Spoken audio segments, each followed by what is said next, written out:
condemn Hamas for their crimes against humanity, it doesn't even mention Hamas at all. This is a resolution that will only prolong the death and destruction in the region. That is precisely what a ceasefire means. Colleagues, on October 6th, there was a ceasefire, and it was abruptly violated.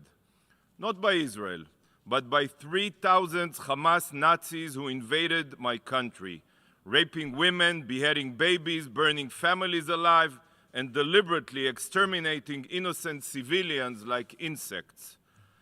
What would your countries do if you were in Israel's shoes? Call for a ceasefire?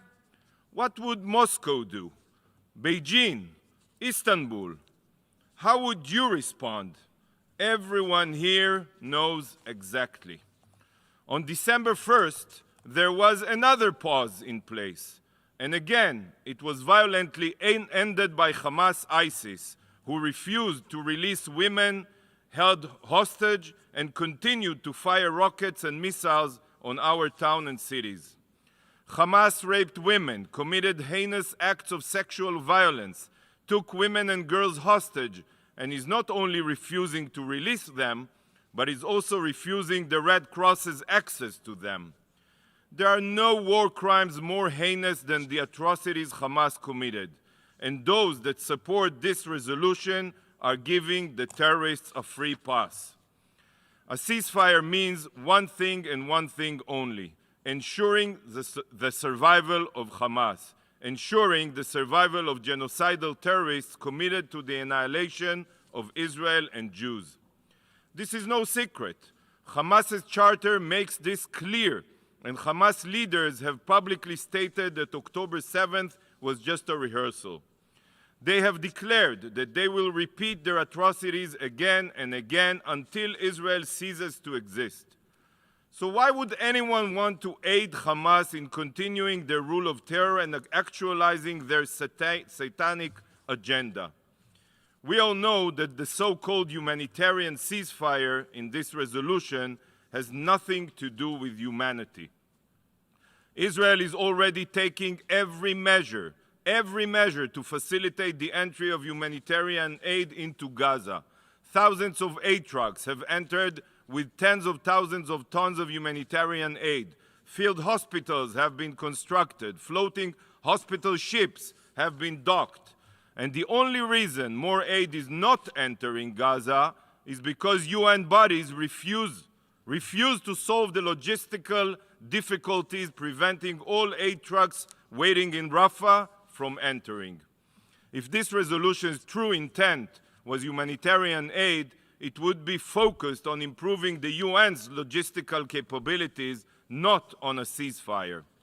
A ceasefire will only benefit the terrorists that steal the humanitarian aid for themselves. It will not benefit the people of Gaza. Is this your solution?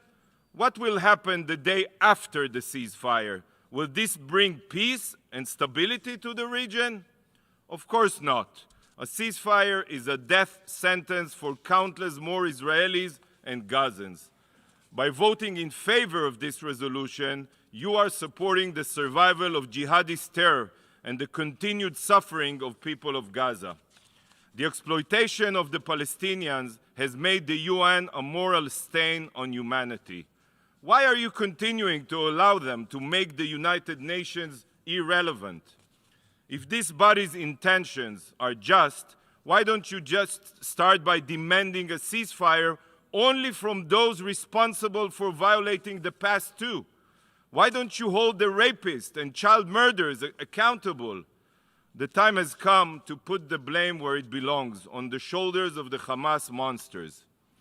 But this resolution does not even condemn Hamas. It doesn't even mention Hamas. I honestly don't know how can someone look in the mirror and support a resolution that doesn't condemn Hamas and doesn't even mention Hamas by name. So at the very last, I urge you to vote for adding a condemnation of Hamas to the resolution. But you know what? I have an idea. If you want a real ceasefire, here is the right address. This is the phone number of